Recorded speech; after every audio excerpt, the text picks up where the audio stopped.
Lorsque Jean, le muet, s'était lancé dans l'abîme glacial de la Garonne à la poursuite de la louve, tous les habitants du petit village des Cévennes furent convaincus que le vieil homme avait définitivement perdu la raison.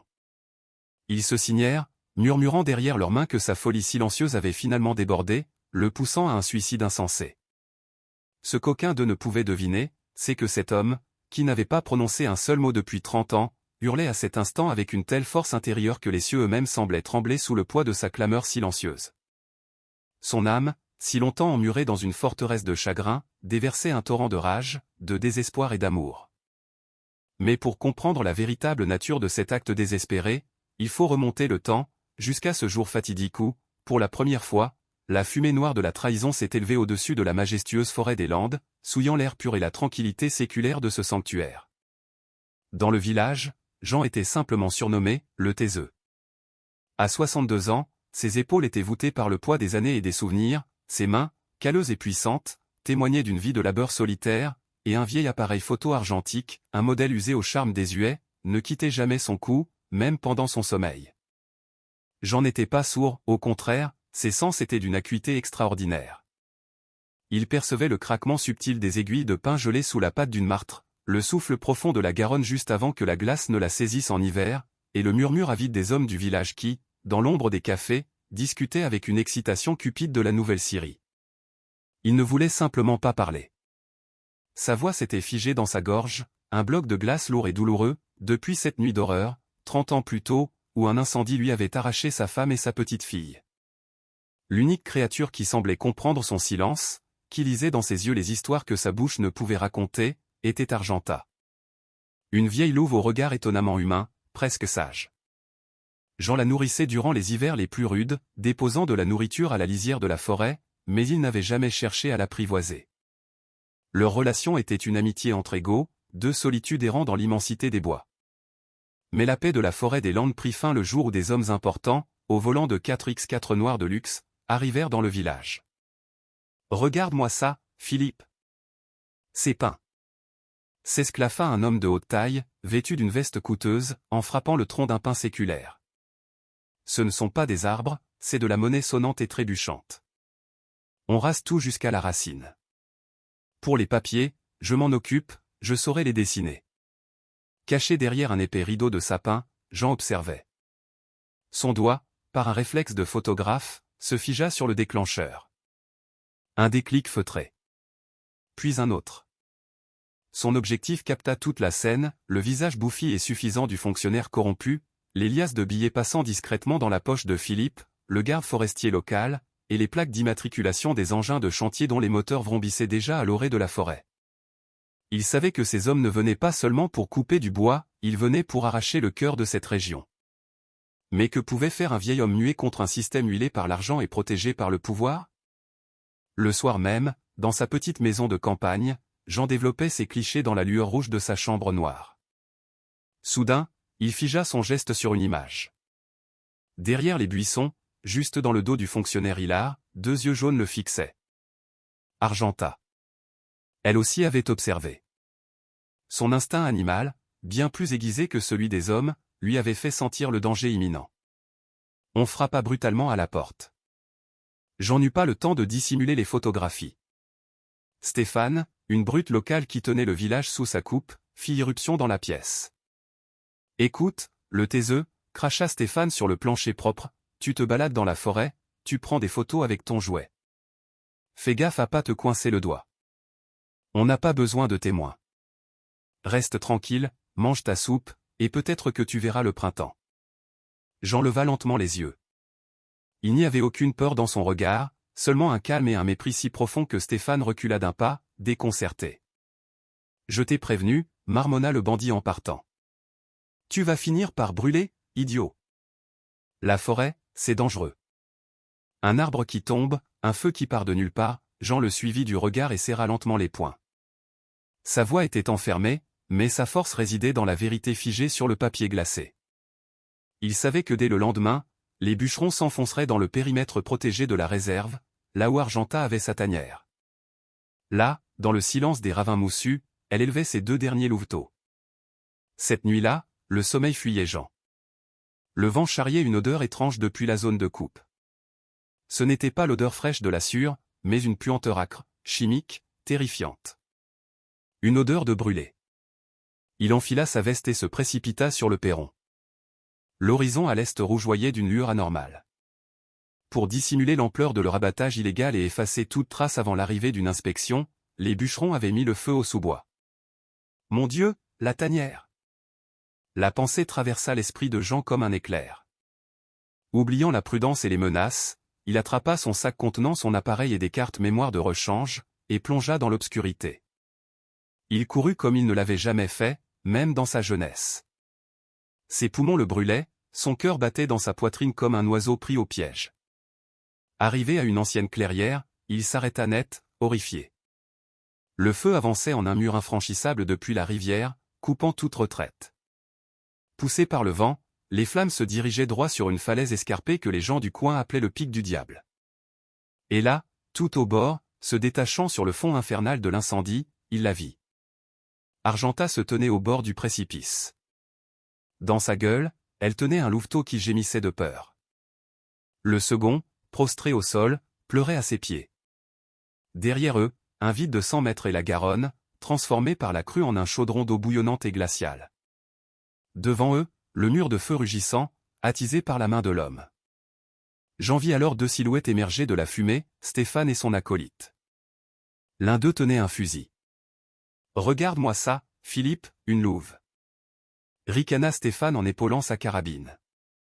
Elle s'est coincée toute seule. Flingue-la, de toute façon, elle va brûler. Jean comprit que s'il n'intervenait pas sur le champ, l'irréparable se produirait. Il ne pouvait pas crier « Arrêtez !» Il ne pouvait pas en appeler à leur conscience inexistante. À cet instant précis, Argenta tourna la tête et son regard croisa celui de Jean. Il n'y avait aucune peur pour elle-même dans ce regard. Il y avait une supplique muette, un appel à l'aide que seul un autre paria sans voix comme lui pouvait comprendre. C'est alors que l'impensable se produisit. La louve n'attendit pas le coup de feu. Elle resserra sa prise sur le louveteau, poussa le second du museau vers le bord, et sauta dans l'abîme. Stéphane abaissa son fusil, le regard vide, stupéfait. « Une suicidaire » murmura-t-il. « Bon débarras. » Mais Jean ne l'entendait déjà plus. Il savait que ce n'était pas un suicide, mais leur seule chance de survie. Et il était le seul à pouvoir les aider, là-bas, en bas. Le vieil homme prit une profonde inspiration, ajusta la sangle de son appareil photo sur son épaule et, ignorant les cris des hommes derrière lui, il fit un pas en avant et plongea à son tour dans le vide rugissant, à la suite de la louve. Lorsque l'eau glaciale de la Garonne se referma au-dessus de sa tête, Jean sentit des crocs se planter doucement mais fermement dans le col de sa veste. Mais le plus incroyable n'était pas là. Sur la berge, au milieu de la fumée et des flammes, Stéphane réalisa soudain que l'appareil photo de Jean, laissé un instant sur une souche avant son saut, diffusait en direct sur Internet depuis le début. La Garonne ne portait pas son nom pour rien. Au printemps, elle devenait un monstre rugissant, enserré entre des falaises abruptes, capable de broyer des pins centenaires comme de fines allumettes. Quand Jean plongea dans ce tourbillon de glace, son corps fut instantanément paralysé par le froid. Ses vêtements, gorgés d'eau, l'entraînaient vers le fond jonché de rochers acérés. Mais c'est à cet instant précis qu'il sentit quelque chose défiant toute logique. Une force puissante le poussa par-dessous, l'empêchant de sombrer. C'était Argenta. Épuisée, la louve nageait avec ses dernières forces, tenant la peau du cou de son unique louveteau survivant dans sa gueule, tout en réussissant à glisser son dos sous le vieil homme qui se noyait. Jean s'agrippa à sa fourrure épaisse et, un court instant, leurs regards se croisèrent au milieu de l'écume déchaînée. Dans les yeux de la louve, il n'y avait aucune sauvagerie, seulement une concentration absolue. Elle se battait pour ses deux enfants, celui de son sang et cet étrange homme silencieux. Lorsqu'ils furent rejetés sur une berge de galets, 5 kilomètres en aval, Jean resta longtemps allongé, crachant l'eau boueuse. Ses mains tremblaient si fort qu'il ne parvenait pas à défaire sa veste. À côté de lui, Argenta s'effondra, respirant lourdement. Le louveteau, une petite boule de poil gris, ne bougeait plus. Le vieil homme rampa à genoux jusqu'aux animaux. Ses doigts touchèrent la fourrure mouillée du petit. Son cœur ne battait plus. À ce moment, Jean, qui n'avait pas émis un son depuis 30 ans, ouvrit grand la bouche dans un cri silencieux. Le visage de sa petite fille lui apparut, tel qu'il l'avait vu lors de cette terrible nuit d'incendie. Il n'avait pas pu la sauver. Le feu avait été plus rapide. Non, pas encore, résonna une voix dans sa conscience. Il commença à masser la minuscule cage thoracique du louveteau, y mettant tout son amour inaccompli et son amertume. Argenta gronda sourdement, découvrant ses crocs juste à sa gorge.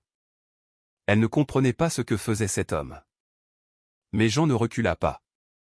Il la regarda dans les yeux, fermement, calmement. Ce qui se passa ensuite changea tout. La louve se détendit soudainement. Elle posa sa lourde tête sur l'épaule de Jean et gémit doucement, lui confiant ce qu'elle avait de plus précieux. Et le miracle se produisit. Le petit tressaillit, éternua, expulsant l'eau de ses poumons, et émit un couinement faible, à peine audible. Il était vivant. Mais il était trop tôt pour se réjouir. Jean regarda en arrière. La lueur de l'incendie persistait au-dessus de la forêt, et sur la berge, dans leur direction, les faisceaux de puissantes lampes torchées balayaient déjà la rive. Stéphane et ses hommes n'avaient pas l'intention de laisser des témoins. Ils savaient que Jean n'était pas qu'un simple excentrique avec un appareil photo. Ils se doutaient qu'il possédait quelque chose qui pouvait détruire leur carrière et les envoyer en prison pour des décennies. Jean cacha rapidement son appareil photo dans un sac étanche sous sa veste. Il connaissait ces lieux comme sa poche. À 2 kilomètres de là, dans une crevasse de la roche morte, se trouvait un vieux gîte forestier dont même les chasseurs locaux ignoraient l'existence. « Viens », murmura-t-il. Et Argenta, comme si elle avait compris l'ordre, se releva et prit le louveteau dans sa gueule. Ils avancèrent à travers le brouillard épais qui rampait sur la rivière. Chaque pas était une épreuve pour Jean. L'âge et l'eau glaciale le rattrapaient, mais la peur pour ceux qui l'accompagnaient le poussait à continuer. Pendant ce temps, sur la berge, c'était l'enfer. Stéphane, furieux de son échec, hurlait ses ordres, « Trouvez-le. Il n'a pas pu survivre dans cette eau. Si vous trouvez son cadavre, récupérez l'appareil. Le corps, à la rivière. S'il est vivant, finissez-le sur place. » Compris ? Son acolyte, Philippe, fumait nerveusement en regardant l'écran de sa tablette. « Stéphane, on a un problème. » La diffusion en direct qu'il a lancée elle a déjà été vue par 10 000 personnes. La vidéo devient virale sur les réseaux sociaux. Le département nous appelle, ils veulent des explications sur l'incendie. Je m'en fous. Rugit Stéphane. On dira que le vieux a mis le feu lui-même pour nous accuser. Il a un dossier médical. C'est un cinglé, un muet traumatisé. L'important, c'est de récupérer la carte mémoire. Dessus, il y a les enregistrements de nos conversations dans le bureau du maire. Si ça sort, on est fini. Ils ignoraient que Jean avait tout prévu.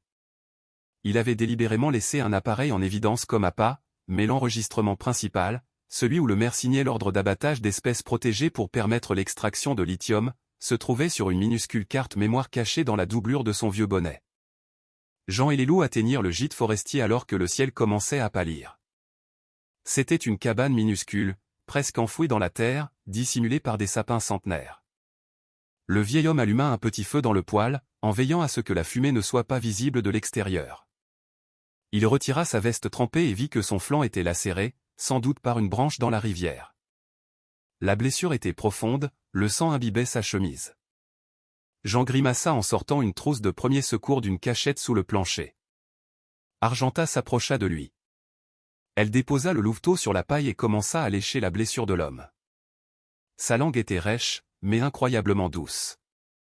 À cet instant, la frontière entre l'animal et l'homme s'effaça complètement. Ils étaient 2 âmes blessées, rejetées de leur monde.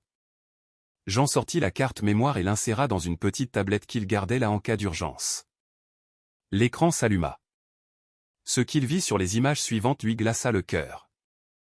Il avait filmé les bûcherons, mais la caméra avait capturé bien plus.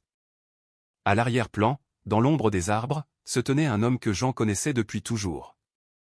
C'était son seul ami au village, le docteur Dubois, qui le soignait depuis toutes ces années et qui, sur la vidéo, tendait à Stéphane une seringue contenant un liquide suspect.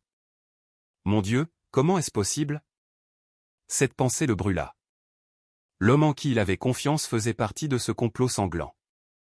Il comprit alors pourquoi son mutisme avait été si soigneusement entretenu par tous les rapports médicaux. On ne le soignait pas, on l'empoisonnait lentement pour qu'il ne puisse jamais recouvrer la parole. À ce moment, un craquement de branches se fit entendre à l'extérieur. Argenta se redressa d'un bond, le poil hérissé sur l'échine. Elle émit un grondement sourd et vibrant. Jean se colla à une fente de la fenêtre. 3 hommes approchaient de la cabane, et parmi eux, vêtu d'une blouse blanche incongrue dans la forêt, se trouvait le docteur Dubois. Dans ses mains, il tenait un fusil hypodermique pour gros gibier. « Jean, sortez » dit la voix mielleuse du docteur. « Nous savons que vous êtes là. Ne vous faites pas de mal. Juste une petite piqûre, et tout sera fini. Vous vous endormirez et vous ne sentirez plus la douleur, ni pour votre famille, ni pour la forêt. » Jean comprit qu'il ne voulait pas seulement le tuer, il voulait que sa mort paraisse naturelle. Une overdose de médicaments chez un vieil homme fou. Il regarda Argenta. Elle était prête à bondir, mais face à un fusil et à un sédatif puissant, elle n'avait aucune chance. C'est alors que Jean fit ce qu'il n'avait pas fait depuis 30 ans. Il emplit ses poumons d'air. Et lorsque la porte du gîte s'entr'ouvrit lentement, ses poursuivants se figèrent.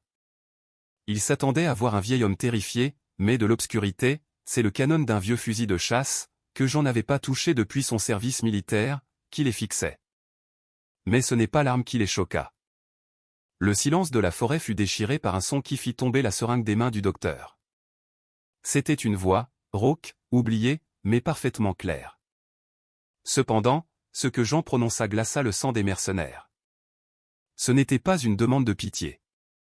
C'était un ordre, entendu non seulement par les hommes, mais aussi par ceux qui se cachaient dans l'ombre des arbres derrière eux. « Je me souviens de tout » articula le vieil homme. Chaque mot lui coûtait une douleur physique, comme s'il crachait du verre brisé. Stéphane, qui se tenait à 5 pas de la porte, son fusil prêt à tirer, se figea. Son visage, quelques instants plus tôt empreint d'une supériorité arrogante, se transforma lentement en un masque de terreur primitive. « Tu as parlé » balbutia le docteur. « Partez » ordonna Jean en levant le canon de son vieux fusil. « La vidéo est déjà partie. Vous êtes des hommes morts. » Le docteur, livide, commença à reculer lentement vers le 4x4 garé sur le sentier forestier. Stéphane baissa également son arme, la panique dans les yeux. Il semblait qu'ils allaient s'enfuir. Mais c'était une fausse conclusion, l'illusion la plus dangereuse que le destin pouvait offrir. « La vidéo est partie » murmura soudain Stéphane, et sa peur se mua en un calme glacial et dément. « Tu as dit qu'elle était déjà partie. Ça veut dire qu'on n'a plus rien à perdre. » Il se tourna vers le garde forestier, Philippe, qui était resté dans l'ombre. « Philippe, brûle tout. Puisque nous allons couler, que cette forêt devienne notre tombeau commun. On mettra tout sur le compte d'une catastrophe. On dira que le vieux est devenu fou, qu'il s'est barricadé et immolé par le feu. » J'en eus pas le temps d'appuyer sur la détente.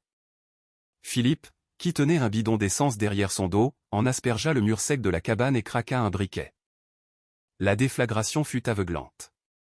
Le bois sec, imprégné de décennies de résine, s'enflamma instantanément, transformant la clairière paisible en une fournaise. Jean se précipita à l'intérieur de la cabane, où Argenta, acculée dans un coin, protégeait le louveteau de son corps. L'odeur de brûlé et la chaleur rendaient la bête folle. « Par ici !» Jean attrapa une lourde couverture de laine, la plongea dans un tonneau d'eau de pluie près du poêle et la jeta sur la louve. « Tiens bon, ma belle, tiens bon. » Dehors, les rires de Stéphane et le rugissement d'un moteur se firent entendre. Ils partaient, laissant derrière eux un mur de flammes. La forêt autour du gîte était devenue un piège mortel. Les vieux pins s'effondraient, bloquant toute issue. L'air se raréfiait, remplacé par une fumée épaisse et âcre qui brûlait les poumons. Jean comprit que dans 5 minutes, le toit s'effondrerait. Il n'avait qu'une seule issue, la fenêtre arrière, qui donnait sur une pente abrupte menant à la rivière. Mais là, ce n'était pas une simple rivière, c'était le « tourbillon du diable », un endroit où le courant formait un vortex démentiel dont personne, ni homme ni bête, n'était jamais sorti. Il brisa le cadre de la fenêtre avec la crosse de son fusil. « Saute !» ordonna-t-il à la louve. Argenta hésita sur le rebord. Devant elle, le feu, derrière elle, l'abîme. Ses yeux jaunes reflétaient les flammes, mais il n'y avait plus de sauvagerie en eux, seulement une confiance absolue et effrayante en cet homme qui sentait la fumée, le sang et la bonté. Elle sauta la première, tenant fermement le louveteau. Jean la suivit, sentant le feu lui lécher les talons. La chute dura une éternité. L'eau glacée les accueillit, aspirant les dernières bribes de chaleur de leur corps. Mais cette fois, la rivière n'essayait pas de les tuer, elle était leur seule voie de salut. Jean refit surface, haletant. Autour de lui, tout grondait. La forêt sur les berges brûlait si intensément qu'une épaisse vapeur s'élevait de l'eau. Le tableau était apocalyptique, l'eau noire, le ciel rouge et ce minuscule îlot de vie au milieu du chaos. La louve nageait à ses côtés. Elle était blessée. Un morceau de poutre enflammé avait heurté sa cuisse dans la cabane. Ses mouvements devenaient lourds, maladroits, mais elle ne desserrait pas les mâchoires qui tenaient son petit. À un moment, le vortex les attira. Jean fut ballotté comme un fétu de paille. Il vit Argenta être projeté contre les rochers. C'est alors qu'il vit une silhouette se tenant sur la rive, juste au-dessus du tourbillon. Stéphane. Il n'était pas parti. Il les attendait là, sachant que le courant entraînerait les survivants à cet endroit précis. Dans ses mains, il tenait une carabine à lunettes. « Tu es coriace, le vieux » murmura Stéphane en ajustant la tête de Jean dans son viseur. « Mais aujourd'hui, ce n'est pas ton jour. » Il appuya sur la détente. La balle fit jaillir une gerbe d'eau à 1 centimètre de l'oreille de Jean. Le vieil homme plongea, mais il savait qu'il ne pouvait pas se cacher. L'eau était rendue transparente par la lueur des flammes. Il était une cible parfaite. C'est à cet instant que l'incroyable se produisit. Argenta, blessée, à bout de force, prit appui sur un rocher sous-marin. Elle ne chercha pas à fuir. Elle bondit hors de l'eau, tel un dauphin, protégeant Jean de son corps au moment même où Stéphane tirait une seconde fois. La lourde balle pénétra dans l'épaule de la louve. Elle s'effondra dans l'eau, la teintant de pourpre. Mais son seau avait offert à Jean les 3 secondes dont il avait besoin. Il sentit le fond sous ses pieds, rassemblant ses dernières forces, il se jeta sous un rocher en surplomb, disparaissant du champ de vision du tireur. Au matin, l'incendie commença à faiblir sous une pluie diluvienne qui s'était soudainement abattue. Le ciel pleurait avec la forêt. Jean était assis dans une grotte humide sous la berge. Sur ses genoux reposait Argenta. Elle respirait difficilement, avec un sifflement. La balle était ressortie, mais la perte de sang avait été énorme. Le louveteau, blotti contre le flanc de sa mère, gémissait doucement.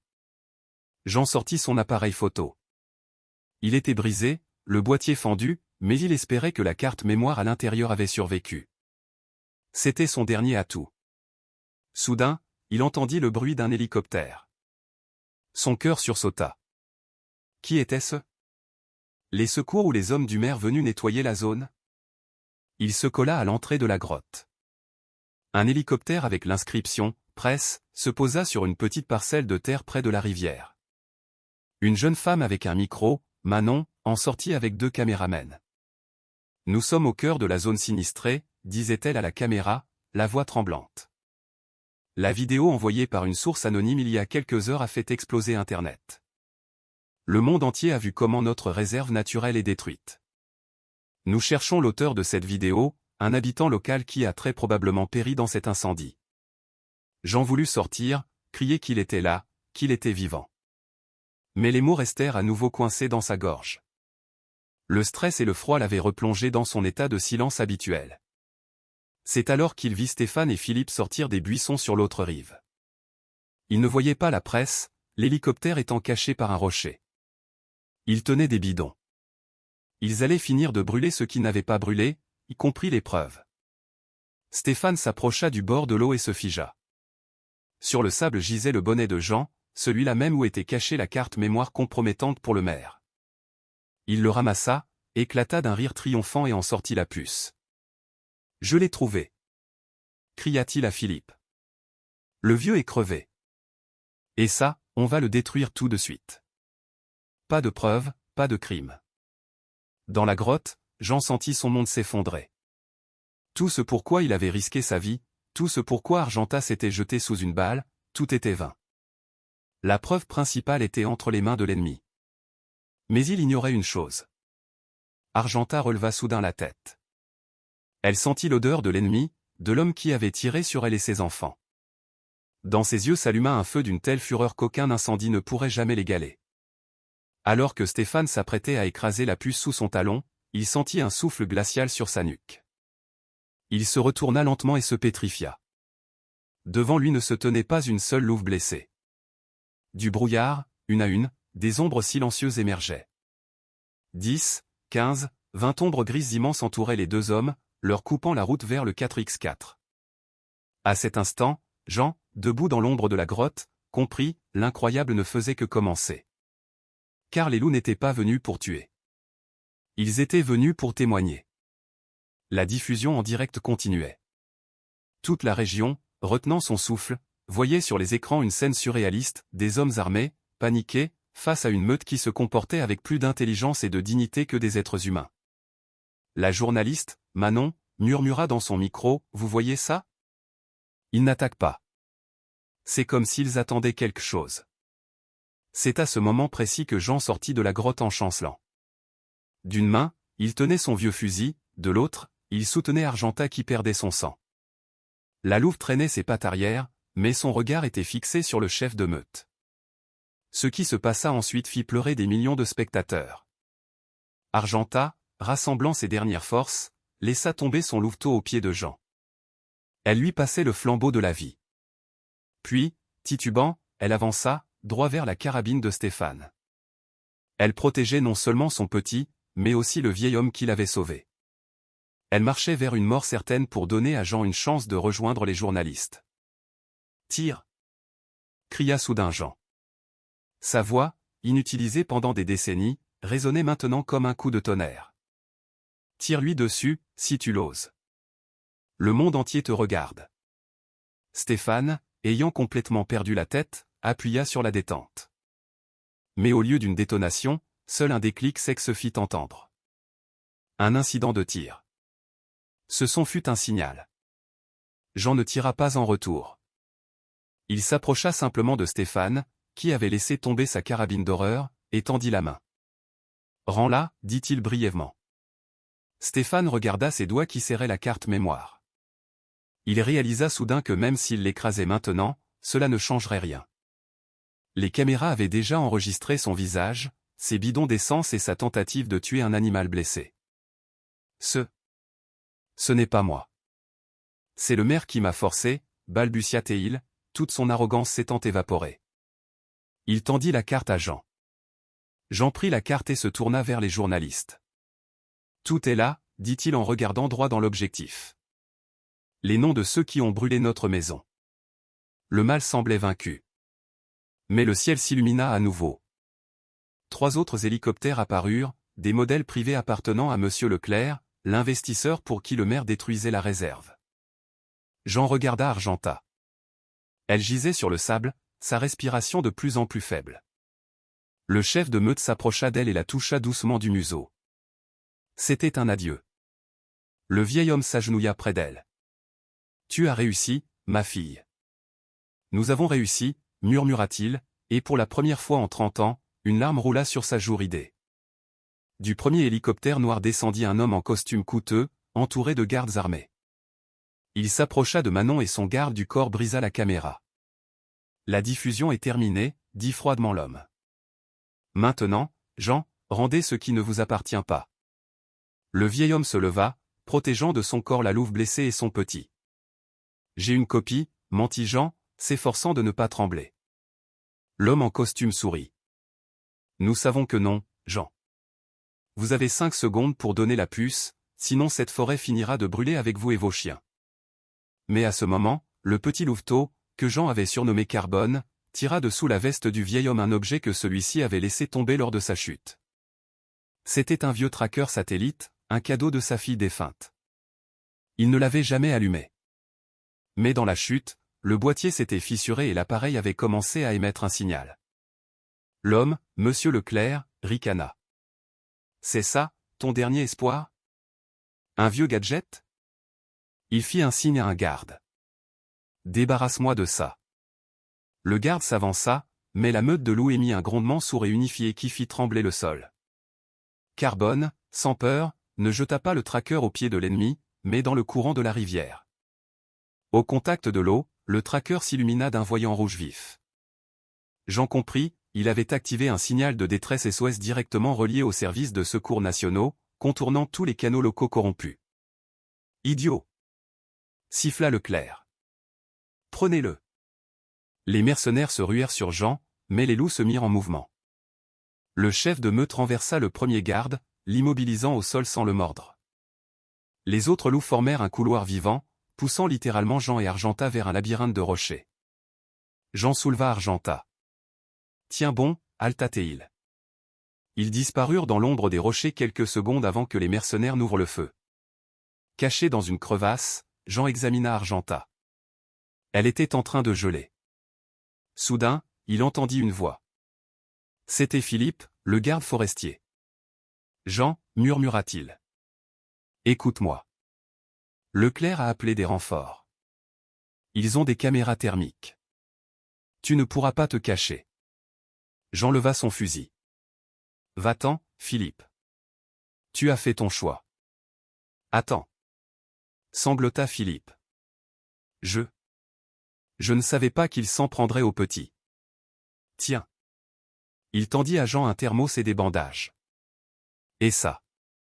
C'était une vieille radio. Elle est réglée sur leur fréquence. Tu entendras chacun de leurs pas. Leclerc a ordonné de ne pas te prendre vivant. Philippe partit. Jean se retrouva seul avec une louve mourante et la certitude d'être traqué par une technologie contre laquelle il ne pouvait rien. Il commença à penser la blessure d'Argenta. Elle ouvrit les yeux un instant, un regard empreint d'une tristesse humaine. Elle semblait lui faire ses adieux. Non, murmura-t-il. Tu ne mourras pas. Il alluma la radio. La voix de Leclerc explosa dans le crépitement. Secteur C, rien.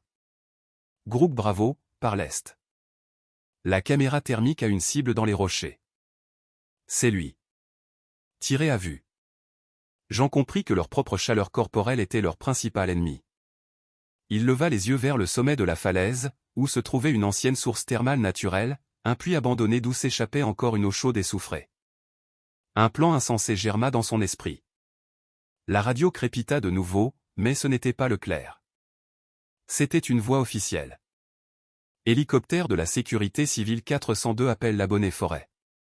Nous voyons votre signal SOS. Donnez vos coordonnées. Jean ouvrit la bouche pour répondre, mais à cet instant, une fusée éclairante explosa au-dessus de sa tête, transformant la nuit en jour.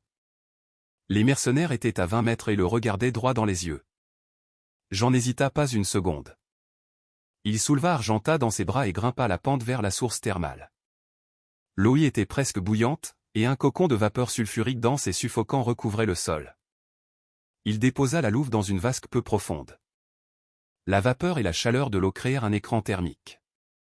Sur les écrans des caméras, les silhouettes nettes se transformèrent en une énorme tache blanche informe. « Qu'est-ce que c'est que ce bordel ?» jura l'opérateur de Leclerc. L'image est floue. C'est une fournaise. Je ne vois plus les cibles. Groupe Alpha, entrez dans la fumée. Hurla Leclerc. Les mercenaires pénétrèrent dans la vapeur en toussant. C'est alors que, de la brume blanche, surgirent des yeux jaunes. Mais ce n'était pas Argenta. La meute était là. Les loups utilisaient la vapeur comme une couverture parfaite. Ils apparaissaient et disparaissaient, bousculant les mercenaires, les faisant tomber dans la boue. Dans ce chaos, Jean, serrant Carbone contre lui, se déplaça le long du précipice, guidant la louve affaiblie. Le vent écarta la vapeur une seconde, et Jean se retrouva face à face avec Leclerc, qui lui barrait la route sur un petit pont au-dessus de la rivière. Fin du jeu, le taiseux, ricana Leclerc. Tu croyais que la nature allait te sauver? La nature appartient à ceux qui ont l'argent pour l'acheter. Donne la puce, et je ne tuerai que la louve. Jean déposa doucement Argenta. Il fit un pas en avant. Je ne suis plus muet, sa voix sonna claire et ferme.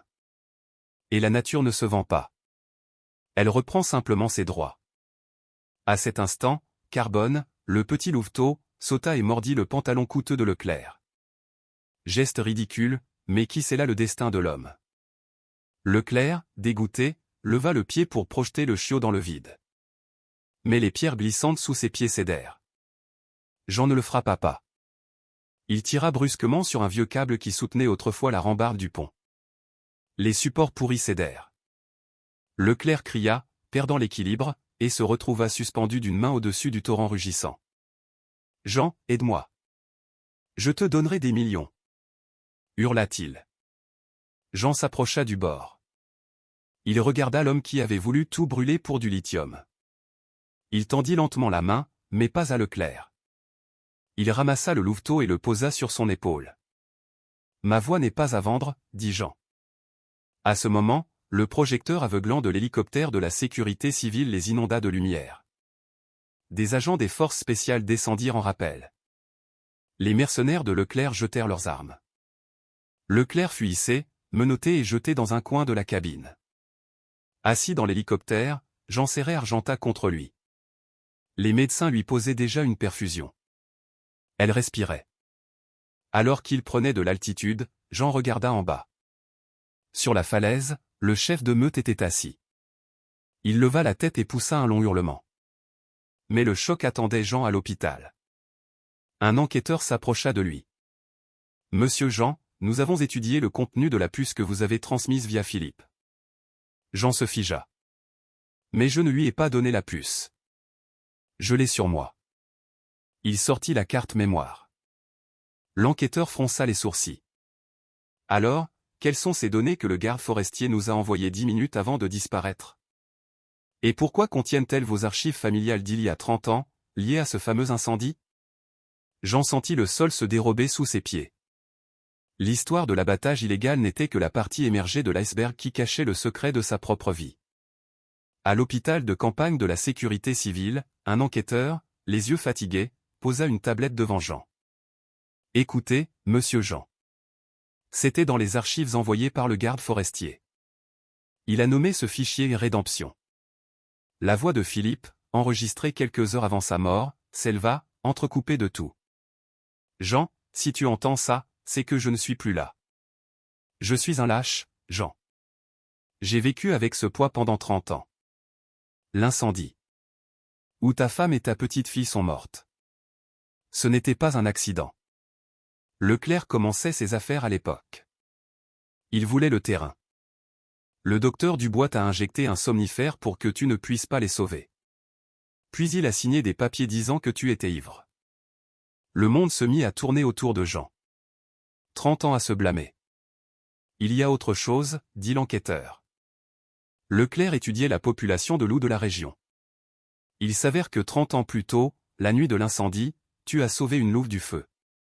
Tu l'as libérée d'un piège. Jean ferma les yeux. Un souvenir fragmenté lui revint. « Argenta, c'est sa petite-fille, » dit doucement l'enquêteur. Il se souvenait, Jean. La meute protégeait ton terrain depuis tout ce temps. Un homme en blouse bleue, à la démarche militaire, entra dans le bloc vétérinaire. Les sens de Jean, aiguisés par des années de solitude, hurlèrent au danger. L'homme se dirigeait non pas vers lui, mais vers Argenta, sans défense. Il tenait un stylet fin, déguisé en instrument médical. Le plan de Leclerc était de faire disparaître le dernier témoin. Jean frappa le premier avec un pied à perfusion. Le tueur esquiva et lança son arme, qui frôla la gorge de Jean. Alors que le tueur s'apprêtait à frapper de nouveau, Argenta, qui semblait être dans un coma profond, ouvrit les yeux. Avec un effort surhumain, arrachant les perfusions de sa patte, elle bondit. Fantôme de fourrure et de volonté, elle se jeta sur le bras de l'homme au moment où sa lame commençait à s'enfoncer dans l'épaule de Jean. Un cri de douleur retentit. Le tueur s'effondra, maîtrisé par la louve qui, même mourante, ne lâchait pas sa prise. Les gardes arrivèrent. « Elle vous a encore sauvé, » dit l'enquêteur, tremblant. Jean tomba à genoux devant Argenta. Le sang coulait à nouveau de ses blessures. « Un chirurgien. Vite !» hurla Jean, sa voix grondant maintenant dans tout l'hôpital. Quand Argenta fut de nouveau emmené en chirurgie, l'enquêteur revint, le visage blême. « Monsieur Jean. Leclerc est mort. Crise cardiaque dans l'ambulance. Mais l'autopsie a révélé des marques étranges sur son cou. Des traces de brûlures qui ont la forme exacte de petites mains d'enfant. » Un froid glacial parcourut le dos de Jean. La justice des vivants n'était peut-être pas la seule à avoir été rendue cette nuit-là. La bataille n'était pas terminée. 3 hommes en costume noir entrèrent. « Monsieur Jean, nous sommes d'une commission spéciale. L'enquêteur est dessaisi. Vous allez être placé en isolement pour votre sécurité. » Ils allaient l'enfermer, le faire taire à nouveau. « Et la louve ?» demanda Jean. « L'animal sera euthanasié pour expertise. » C'est alors qu'un grondement sourd, vibrant, s'éleva du box d'Argentat. Derrière la vitre, la louve, couverte de bandages, se tenait sur ses pattes, les yeux fixés sur les hommes en costume. Devant elle, Carbone, le poil hérissé. Jean comprit qu'il devait se battre. « Non, dit-il, sa voix portant la force d'une avalanche. Pas d'expertise. Vous partez. Maintenant. Sinon quoi ? Ricana le fonctionnaire. Qui t'entendra, le vieux ? Jean sortit lentement un smartphone cassé, celui d'un des caméramens de Manon. Vous avez oublié ? Murmura-t-il en appuyant sur un bouton. Je suis muet, mais pas idiot. Sur tous les écrans de l'hôpital, et sur tous les réseaux sociaux liés à la chaîne de télévision, l'image réapparut. Jean avait simplement mis la diffusion en mode enregistrement dans le cloud. Parle, Jean, cria la voix de Manon depuis un haut-parleur. 300 000 personnes t'écoutent en ce moment. Jean se rapprocha de la caméra. Je m'appelle Jean. Pendant 30 ans, j'ai cru que la vérité tuait. Je me trompais. C'est le silence qui tue. Il pointa du doigt le fonctionnaire. Ces gens disent que Leclerc est mort d'une crise cardiaque. Mais vous voulez savoir ce qu'il a vu avant de mourir ? Il a vu les enfants qu'il a privés de leur foyer. Jean ouvrit sa chemise, révélant une vieille cicatrice de brûlure. Les marques sur son cou ne sont pas des brûlures. C'est la trace d'une mousse rare qui ne pousse que là où il a ordonné de déverser des produits chimiques. La nature a marqué l'assassin. À l'extérieur, les habitants du village, alertés par la diffusion, commençaient à se rassembler. « Rendez-nous Jean !» hurlait la foule. « Ne touchez pas au loup !» Le chef du groupe en noir s'approcha de Jean. « Tu crois avoir gagné ?» Lui chuchota Théil. « Demain, tu retourneras seul dans ta forêt. On verra combien de temps tu y survis. » Jean sourit pour la première fois en 30 ans. « Je ne retournerai pas dans une forêt vide, répondit-il. Je rentrerai à la maison. Et je ne serai pas seul. » Mais à cet instant, une infirmière cria « Vite, le cœur de la louve s'est arrêté. » Jean se précipita vers le box. Sur le moniteur, une ligne droite et continue. Le silence qui s'installa était plus terrible qu'un coup de feu. Les médecins baissèrent les bras. « Nous avons tout fait, monsieur Jean. » Elle était trop épuisée. Jean ne les entendait pas. Il regardait Carbone, figé près de sa mère, les yeux remplis d'une tristesse humaine. Soudain, Jean écarta les médecins. Il s'approcha de la table et se mit à chanter. Une vieille berceuse, celle qu'il chantait à sa fille. « Réveille-toi, Argentat, murmura-t-il. Tu as promis que nous rentrerions à la maison. » C'est alors que l'incroyable se produisit. Carbone leva la tête, regarda le moniteur, et donna un coup de museau sur le bouton de décharge du défibrillateur que le médecin n'avait pas eu le temps d'éteindre. Le corps de la louve tressaillit. Dans le silence, un bip faible, solitaire, mais clair, retentit sur le moniteur. La ligne venait de tressaillir. « Un rythme ? Elle a un rythme ?» cria le chirurgien. 5 mois plus tard, le procès des architectes de la destruction de la forêt fut le plus retentissant de la décennie. Tous furent emprisonnés. Le gouvernement classa la forêt, patrimoine national de la louve argentée, interdisant toute exploitation à jamais. 5 ans passèrent. Jean, maintenant un vieil homme de près de 70 ans, marchait le long de la Garonne. À ses côtés trottait un loup immense et puissant à la fourrure noire de jais, Carbone. Il était devenu le chef de la nouvelle meute, mais n'oubliez jamais le chemin de la maison de l'homme. « Tu te souviens, mon garçon ?» demanda Jean au loup. De la lisière de la forêt, une autre silhouette apparut. C'était une vieille louve, boitant légèrement. Argentat. Elle resta dans l'ombre des arbres, regardant Jean de ses yeux d'or pleins de sagesse. Jean sortit son vieil appareil photo. Il visa la louve et se figea. Il comprit que sa vie, qu'il avait cru terminer 30 ans plus tôt, n'avait en réalité commencé que ce jour-là, dans l'eau glacée de la rivière. L'incroyable, ce n'était pas d'avoir survécu. L'incroyable, c'était que l'amour et la loyauté pouvaient vaincre la mort, le temps et même la haine humaine. Il appuya sur le déclencheur. Sur la photo, il y avait Argenta, et derrière elle, dans la brume, on devinait à peine les silhouettes de deux enfants, une petite fille en robe d'été et une femme au regard bienveillant. Ce n'étaient pas des fantômes. C'était le reflet de sa mémoire, de son propre pardon. Jean sourit et ferma les yeux, offrant son visage au soleil. « Nous sommes à la maison », murmura-t-il. Et de la forêt, ce ne fut pas un hurlement qui lui répondit, mais le doux murmure approbateur des pins centenaires.